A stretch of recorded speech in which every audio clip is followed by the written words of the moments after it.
Steve Pels with Hawkins Outfitters, and today I'm going to be tying the Hippie Stomper. So we're going to start off with a size 10, 2x long, Daiichi 1280 hook, and black 6/0 thread. So mount the hook in the vise and do a little thread base here. Start off kind of middle of the hook shank, work our way back, maybe end up towards the barb of the hook. Trim your tag. Next step's going to be our tail, so that is moose mane.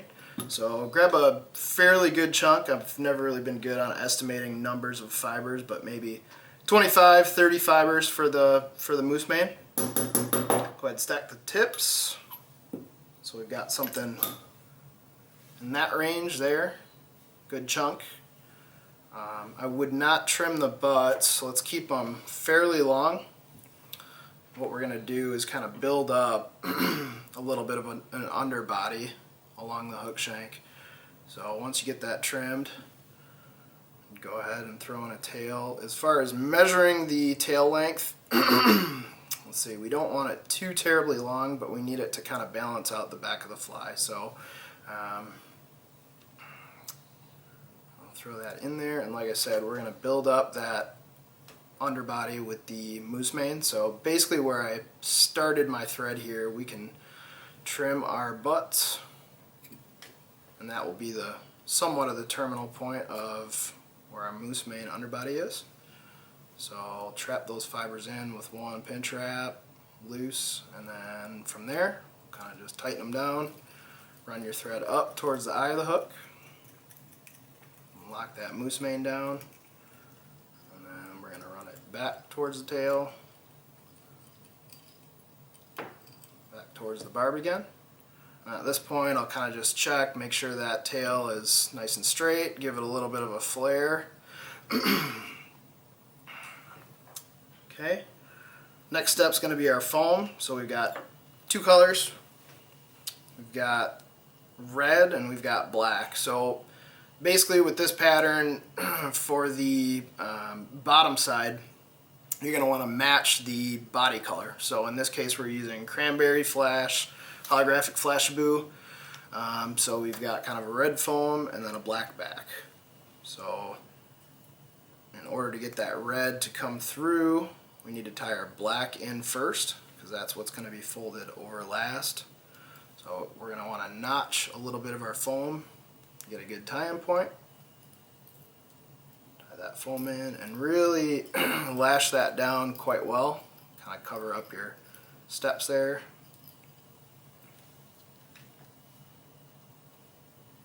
Notch the red foam, tie that in.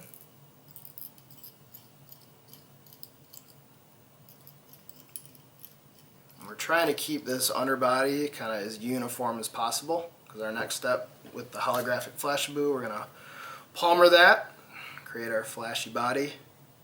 So again, let's see, maybe 8 strands of the holographic cranberry Flashabou, and make sure those tips are all even. And this step, saliva is good, give it a little lick there, make sure everything kind of sticks together, and then go ahead and tie that Flashabou in, lash it down really well.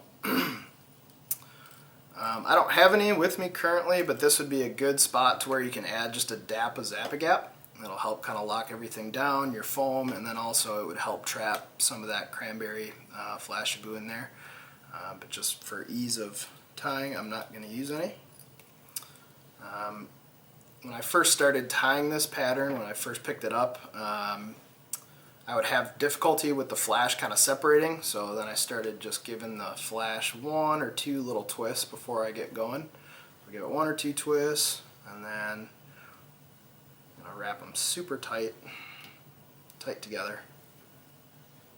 And if your fibers start to separate like they are here, just go ahead and give it another maybe quarter twist, and keep palmering forward towards the eye. And at this point, we're going to want to get these fibers really tight, the flash really tight. Do one trap trap wrap of your thread, trap those fibers down, and then kind of successively get a little bit tighter. Go ahead and trim the butts. Cover up the butts with thread, and advance your thread towards the eye of the hook, maybe leaving an eye gap, eye width gap behind the eye. So we're going to take our under foam, so the reddish, kind of pinkish reddish foam. We're going to trap that one first. One kind of loose wrap. And you want to be careful when you're tying this foam in, because if you go too tight on those first few wraps, you're going to slice right through it with your thread. So I usually start off fairly loose and kind of get progressively tighter. And what we're going to do is wrap back towards our cranberry Flashabou. So once you get it somewhat trapped, wrap all the way back towards where you ended your Flashabou. Do a little foam adjustment there. And then end up in the same spot where we first lashed that red foam down. Pull your black foam back over. Follow the same process there. One or two loose. Run it through a couple times. And you're going to end up same spot towards the eye of the hook. And essentially what we're doing here is building up a little bit of a platform for our next few steps. So the next material is MFC Widow's Web. Comes in a lot of different colors. You can play around with the color selection. This is, I believe this is silver. Another color I use is smoke and white. So you can play around with the color combos if you need to. And we're going to want quite a bit of extra Widow's Web off the front of the fly. You don't really have to worry about the wing and the back. You might want a little bit because we'll trim that. But you want excess towards the front of the fly.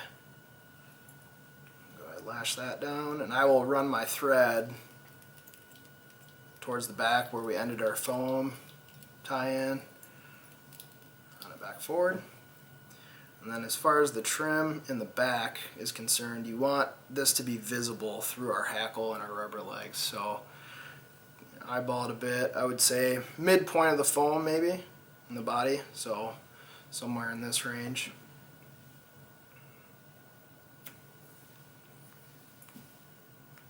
Next step's going to be our rubber legs, centipede legs, barred, color of choice. Front legs are going to be a little bit shorter than the rear, so I usually give myself a little bit of excess so I can trim later. Lash those all the way down. Again, give yourself excess to trim. Switch to the other side.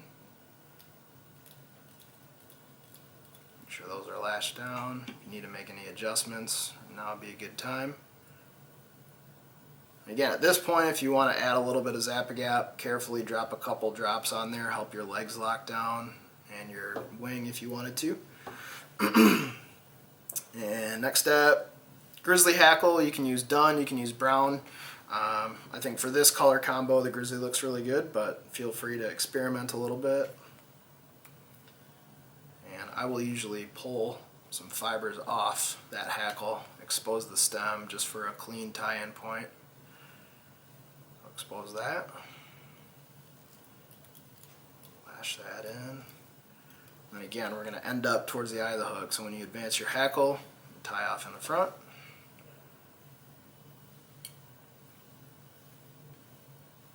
A good 6-8 wrap, somewhere in that range.